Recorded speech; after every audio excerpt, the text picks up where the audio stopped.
नमस्कार। ज्योतिषीय श्रृंखला की इस कड़ी में आपका हार्दिक स्वागत है। कुंडली में किसी भाव में स्थित नीच राशिस्थ ग्रह किस प्रकार से अपने नीचत्व को भंग करके और जातक को सुफल प्रदान करने की स्थिति में होता है, इसका अध्ययन अभी हम कर रहे हैं। और इस योग को हम बोलते हैं नीच राजभंग योग। पिछले वीडियो में हमने बहुत सारे बिंदुओं पर ध्यान दिया था। आइए उससे आगे हम कुछ अन्य बिंदुओं पर ध्यान देते हैं कि किन परिस्थितियों में नीच भंग राजयोग का निर्माण कुंडली में होता है। जिस राशि में नीच अवस्था में कोई ग्रह बैठा हो, उस राशि में उच्च अवस्था में माने जाने वाला ग्रह चंद्रमा द्वारा अधिष्ठित राशि से केंद्र में स्थित हो तो नीच भंग राजयोग होता है। क्या है? जिस राशि में नीचस्थ ग्रह बैठा हो, उदाहरण स्वरूप हम लेते हैं कि मंगल अपनी नीच राशि में कर्क राशि में बैठा है और उस राशि में उच्च का माने जाने वाला ग्रह, इस राशि में उच्च का माने जाने वाला ग्रह कौन सा है? बृहस्पति। बृहस्पति कर्क में उच्च का होता है। वह ग्रह चंद्रमा से अगर केंद्र में स्थित हो, चंद्रमा जिस राशि में अवस्थित है उस राशि से केंद्र में स्थित हो बृहस्पति, तो इस स्थिति में नीच भंग राजयोग का निर्माण होता है। मान लेते हैं कि बृहस्पति यहां पे स्थित हो और चंद्रमा यहां पे स्थित हो, तो चंद्रमा से केंद्रस्थ बृहस्पति नीच भंग राजयोग का निर्माण करेगा। पुनः एक बार देख लें। जिस राशि में नीच ग्रह बैठा हो, उस राशि में उच्च माना जाने वाला ग्रह चंद्रमा से केंद्र में अवस्थित हो तो नीच भंग राजयोग होता है। दूसरा है कि जिस राशि में नीच ग्रह बैठा हो, उस राशि में उच्च स्थिति वाला ग्रह लग्न से केंद्र भाव में स्थित हो तो नीच भंग राजयोग होता है। बात वही है, जिस राशि में नीच का ग्रह बैठा हो, जैसे कर्क में मंगल बैठा है, तो इस राशि में उच्च माना जाने वाला ग्रह बृहस्पति लग्न से केंद्र में बैठा हो, लग्न में हो या चतुर्थ में या सप्तम में या दशम में, कहीं पर भी बृहस्पति बैठा हो तो इस स्थिति में नीच भंग राजयोग का निर्माण होता है। अगला है, जिस राशि में कोई ग्रह नीच अवस्था में स्थित हो तथा उसी राशि में कोई ग्रह अपनी उच्च अवस्था में स्थित हो तो स्वतः ही नीच भंग राजयोग निर्मित होता है। इस उदाहरण कुंडली में हम जान रहे हैं कि मंगल अपनी नीच राशि में कर्क में अवस्थित है। उसी राशि में उच्च का ग्रह बृहस्पति भी स्थित हो जाता है, तो इस स्थिति में नीच भंग राजयोग का निर्माण होता है। अगला है, वैदिक ज्योतिष में जन्म कुंडली के साथ साथ नवमांश कुंडली को भी अधिक महत्व दिया जाता है।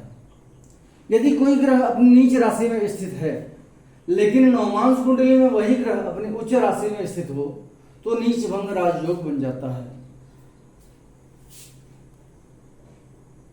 मान लेते हैं कि मंगल जो है तो अपनी नीच राशि कर्क में स्थित है लग्न कुंडली में, लेकिन नवमांश कुंडली में वही मंगल अगर अपनी मकर राशि में अवस्थित हो, उच्च की राशि में स्थित हो, तो इस स्थिति में नीच भंग राजयोग का निर्माण होता है और वह नीच ग्रह मंगल जो है सो शुभ फल प्रदान करने की स्थिति में हो जाता है।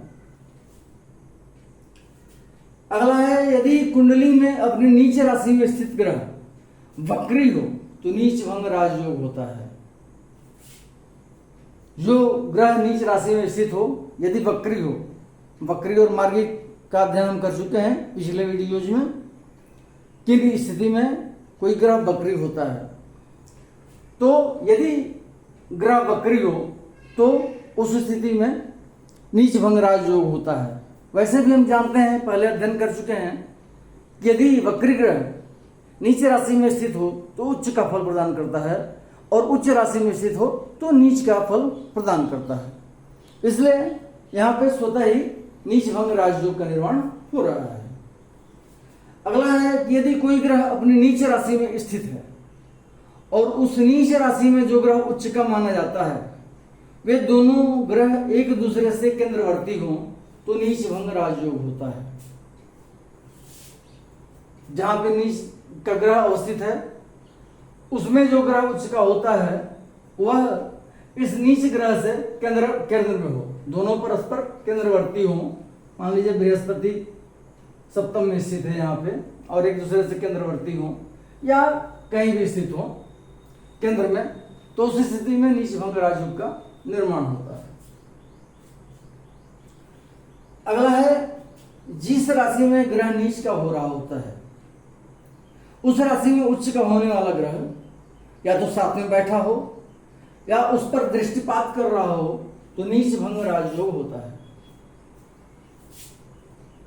नीच ग्रह जिस राशि में बैठा है, मंगल कर्क में बैठा है और उस राशि में उच्च का माने जाने वाला ग्रह बृहस्पति यदि साथ में बैठा हो या इस पर दृष्टिपात कर रहा हो, मंगल पर दृष्टिपात कर रहा हो, मान लीजिए यहां से सप्तम दृष्टि से दृष्टिपात करेगा वो, और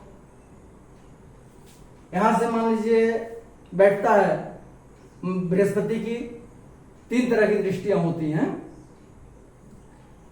तो यहां अगर बैठेगा तो पंचम दृष्टि से देखेगा उसको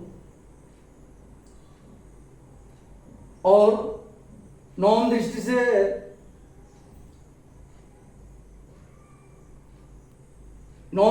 देखेगा बृहस्पति, पंचम दृष्टि से भी देख सकता है और नवम दृष्टि से यहां पे बैठेगा बृहस्पति तो यहां से नवम दृष्टि से उसको देखेगा।